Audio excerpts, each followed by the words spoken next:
Surrender करेगा या मुठभेड़ में मारा जाएगा। मिसिर बेसरा के पास अब बचा क्या है? बॉडीगार्ड चला गया, हथियार चले गए, कैडर बिखर गए और अब सिर्फ एक सवाल बाकी है, वो आखिर कितने दिन जंगल में बच पाएगा? शनिचरवा ने हथियार डाल दिए मिसिर बेसरा का सबसे भरोसेमंद आदमी और उसके साथ 17 और माओवादी। AK-47 समेत 1 दर्जन से ज्यादा हथियार पुलिस के पास। ये सिर्फ सरेंडर नहीं, ये मिसिर बेसरा के सुरक्षा घेरे का टूटना है। सूत्रों के मुताबिक ये 18 लोग सुरक्षित जगह पहुंचाए जा चुके हैं। 28 जुलाई को रांची पुलिस हेडक्वार्टर में औपचारिक सरेंडर हो सकता है। हथियार और गोला बारूद भी सौंपे जाएंगे। फिलहाल अभी आधिकारिक घोषणा बाकी है, लेकिन अंदरूनी तस्वीर साफ है। मिसिर बेसरा को इससे पहले मई महीने में भी झटका लगा था। उसके दस्ते के 25 लोग सरेंडर हो गए थे। सागे नंगारिया, गांधी मुंडा, नागेंद्र मुंडा समेत 16 हथियार और 2857 गोलियां। और अब दूसरा बड़ा झटका बॉडीगार्ड तक चला गया। 15 दिन पहले तक खुफिया इनपुट था। मिसिर बेसरा पश्चिम सिंहभूम में था। टोंटो थाना क्षेत्र, मुरुमबुरा गांव की पहाड़ियां, साथ में वीरेंद्र हांसदा और मेहनत उर्फ मोछू। उसके बाद लोकेशन गायब, ठिकाना बदलता रहा, लेकिन कैडर लगातार निकल रहे हैं।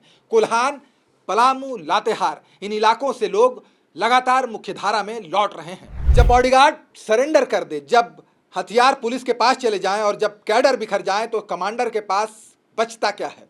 मिसिर बेसरा फिलहाल फरार है, लेकिन उसका सपोर्ट सिस्टम सिकुड़ चुका है। भरोसेमंद चेहरे खत्म हो रहे हैं और नेटवर्क कमजोर पड़ रहा। इधर मिसिर बेसरा पर दबाव बढ़ रहा है और उधर एक और नाम सक्रिय है, असीम मंडल उर्फ आकाश। 1 करोड़ का इनामी, पूर्वी सिंहभूम, बोड़ाम थाना क्षेत्र। कुछ साथियों के साथ उसकी हलचल बताई जा रही है। तो एक कमजोर पड़ रहा है और दूसरा नक्सली उभर रहा है। झारखंड में माओवादी अभियान अब अंतिम चरण में है। ऑपरेशन मुठभेड़, गिरफ्तारी और लगातार सरेंडर, राज्य की पुनर्वास नीति भी असर दिखा रही है।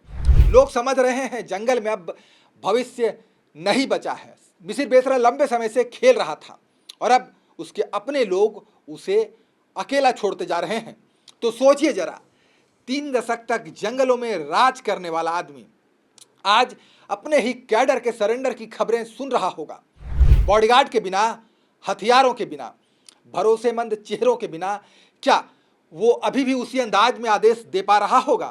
क्या उसके पास अब कोई ऐसा दस्ता बचा है जो उसके लिए जान कुर्बान कर दे, या अब सिर्फ भागने का खेल बाकी है? सुरक्षा बल लगातार दबाव बनाए हुए हैं। सारंडा के जंगल, कोल्हान के पहाड़, पलामू और लातेहार के इलाके, हर तरफ घेरा तंग हो रहा है।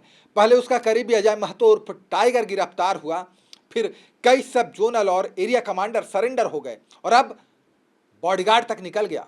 यह सिलसिला रुकने वाला नहीं दिख रहा। मिसिर बेसरा के पास 2 रास्ते बचे हैं, या तो हथियार डालकर बाहर आए या फिर किसी मुठभेड़ में घिर जाए।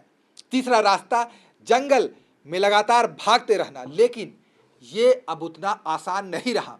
कैडर कम हो रहे हैं, खाने पीने और सुरक्षा का इंतजाम पहले जैसा नहीं रहा। लोकल सपोर्ट भी घट रहा है। जब संगठन के अंदर के लोग खुद हथियार डालने लगे, तो बाहर का दबाव और भी खतरनाक हो जाता है। और अब सबसे बड़ा सवाल, मिसिर बेसरा के पास आखिर बचा क्या है और वो कब तक बच पाएगा? क्या वो किसी नए ठिकाने की तरफ बढ़ रहा है? क्या वो असीम मंडल जैसे किसी और टॉप कैडर से संपर्क बनाने की कोशिश में है, या फिर अब वो पूरी तरह अकेला पड़ चुका है? जंगल चुप है, लेकिन सुरक्षा बलों के कदम तेज हैं। हर नया सरेंडर मिसिर बेसरा के खिलाफ एक और कील है और अब सिर्फ समय की बात है। मिसिर बेसरा सरेंडर करेगा या मुठभेड़ में मारा जाएगा? खबर का मतलब बवाल न्यूज। हमारे चैनल को सब्सक्राइब जरूर करें।